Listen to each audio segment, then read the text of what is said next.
지금 우리가 이란이라고 부르는 나라는 역사적으로는 페르시아의 후예들입니다. 그들이 사용하는 언어가 페르시아어이고 인종적으로도 페르시아인들은 중동 대부분을 차지하고 있는 아랍인들과는 다른 계열이죠. 그래서 이란 사람들은 자기들이 중동으로 분류되는 것 자체를 기분 나빠합니다. 특히 이란 사람을 아랍 사람이라고 하는 건 우리나라 사람을 중국 사람이다 라고 했을 때 우리가 기분 나빠하는 것보다 그 사람들을 더 기분 나쁘게 합니다. 사실 나라의 이름이 페르시아에서 이란으로 바뀐 지도 얼마 되지 않았습니다. 1935년부터니까요. 아무튼 이 페르시아는 세계사에 큰 획을 그은 제국이었습니다. 사실 이 페르시아가 없었다면 아마 지금의 이스라엘은 없었을 겁니다. 이란 고원의 여러 종족을 규합한 고레스는 영원할 것만 같았던 바벨론을 무너뜨리고 메소포타미아의 새로운 주인으로 등극하여 페르시아, 성경의 바사라는 나라를 세웠죠. 고레스는 그 유명한 고레스 칙령을 반포하여 바벨론의 포로로 끌려온 민족들을 돌려보냈습니다. 그래서 어떤 사람은 이 고레스 칙령을 인류 최초의 인권 선언문이라고 하기도 합니다. 아무튼 고레스 덕분에 유다는 돌아올 수 있었죠. 만약 그들이 돌아오지 않았더라면 지금의 이스라엘도 유대교도 없었을 겁니다. 그런데 사실 하나님은 미리 선지자들의 예언을 통해 그들이 포로로 끌려가서 70년 만에 돌아올 것을 말씀해 두셨었죠. 여기서 70이란 정확한 횟수라기보다는 숫자 7의 의미, 즉 온전함을 뜻하는 것으로 봐야 합니다. 왜냐하면 유다가 완전히 멸망한 건 주전 587년이고 포로에서 돌아온 건 주전 538년이니까요.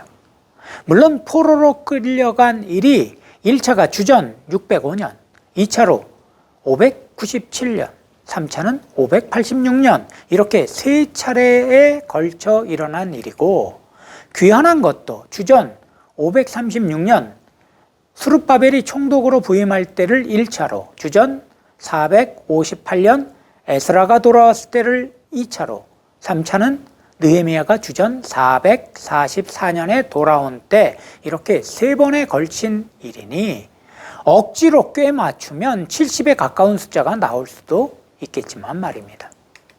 아무튼 느부갓네살 때 최전성기를 누리던 바벨론은 허망할 정도로 금방 무너지고 말았습니다. 불과 50년도 못 되었으니까요. 한편 막상 바벨론으로 끌려간 유대인들은 그리 많지 않았습니다.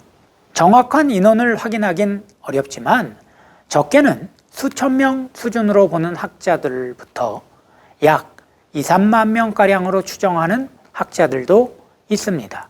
하지만 아무튼 이는 유다 인구 전체로 볼 때 포로로 끌려간 사람은 소수였다 하겠습니다. 하지만 바벨론은 유다의 핵심 인물들만 모두 끌고 가버렸죠. 이외에도 유대인들의 대규모 이주가 있었으니 바벨론이 예루살렘을 통치하기 위해 세운 그달리아란 총독이 암살당하는 사건이 일어나자 남아있던 예루살렘 거민 중 상당수가 바벨론의 보복을 두려워하여 이집트로 망명을 떠났기 때문입니다. 하지만 고고학적 발굴 결과는 그럼에도 예루살렘엔 여전히 상당한 인구가 남아 있었음을 보여주고 있습니다. 다행히도 바벨론이 아수르처럼 유다의 다른 민족들을 강제 이주시키지는 않은 덕분에 남아있는 자들도 민족적인 순수성을 유지할 수 있었습니다. 그렇지만 성경은 당시 유다의 정통성을 포로로 끌려간 자들에게 있다고 봅니다.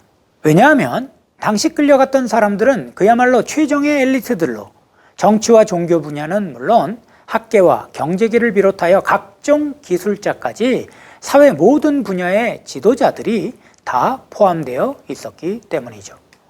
그리고 이런 이유로 이렇게 짧은 기간, 그것도 적은 수가 끌려갔다 온 바벨론 포로 경험이었지만 이 일은 이후 이스라엘에게 완전히 다른 세계관을 심어주게 되었습니다.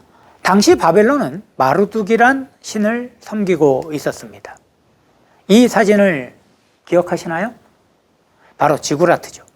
지금은 흙벽돌만 남아있지만 당시엔 외벽에 쇠를 발라 놓아서 그야말로 굉장한 위용을 자랑했을 겁니다. 특히 수도 바벨론에 있던 마르둑 신전은 거의 90m가 넘는 어마어마한 크기의 지구라트 꼭대기에 금으로 칠한 모습이었다고 하니 당시 예루살렘의 여호와 성전이 최고인 줄 알고 살던 유대 포로들에겐 너무나 큰 충격이었을 겁니다. 자기들의 신 여호와가 너무나 초라해 보였을 테니까요. 바벨론 사람들 말대로 정말 마르둑이 천지를 창조한 건 아닌가 하는 생각에 그들의 믿음이 흔들릴 정도로 바벨론의 영광은 대단했던 겁니다. 그 어마어마한 지구라트나 인류 7대 불가사의 중 하나라는 공중정원 같은 인간이 쌓아올린 문명의 금자탑들을 보면서 자기들의 하나님 여호와에 대해 실망하고 회의에 빠져 있을 때 하나님은 당신의 영감을 받은 사람들을 움직이셔서 당신의 말씀을 선포하게 하셨습니다. 너희 하나님 여호와가 이 세상을 창조하셨다라고 말이죠. 화려한 신전의 신상의 모습으로 갇혀있는 마르둑이 아니라 눈에 보이지 않으나 온 우주의 편만에 계신 그 하나님, 온 세상의 유일하신 하나님이신 여호와 그분이 창조주시라고 말입니다. 사실 지금 우리가 읽는 구약 성경의 상당 부분은 바벨론 포로기 이후 달라진 세계관이 담긴 그들의 신앙 고백적인 문서라 하겠습니다. 또 하나의 신앙적인 큰 변화는 시나고그라고 하는 회당이 만들어진 겁니다. 비록 포로 신분이었지만 사실 그들은 종교적, 신체적으로 상당한 자유를 누리고 있었습니다. 하지만 아무리 자유를 누린다고 해도 절기마다 예루살렘을 다녀올 수는 없는 노릇이었죠. 일단 너무나 먼 거리인데다가 막상 간다고 한들 불타버려 흔적만 남아있는 성전에서 뭘 할 수 있겠습니까? 그래서 자기들이 끌려간 동네에서 모일 수 있는 장소를 만들었으니 그게 바로 회당입니다. 거기서 제사를 대신한 예배와 자녀들의 율법 교육이 이루어졌죠.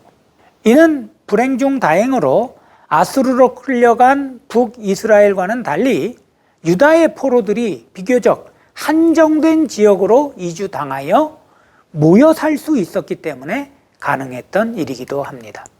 그들은 주로 메소포타미아 평야지대를 흐르는 그발강 주변에서 모여 살았죠.